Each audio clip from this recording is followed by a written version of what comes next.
You ask Tiger to calculate. This deals with linear inequalities with one unknown. The final result is v greater than -43. Let's solve it step by step.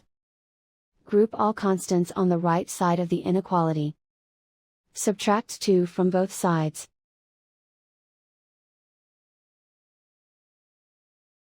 Simplify the arithmetic.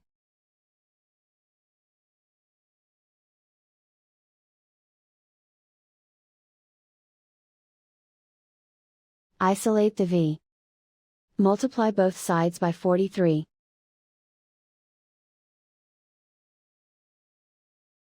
Group like terms.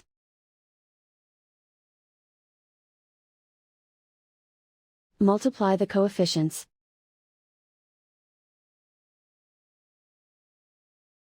Simplify the fraction.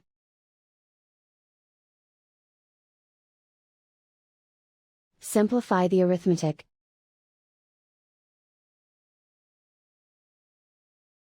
Plot the solution on a coordinate grid.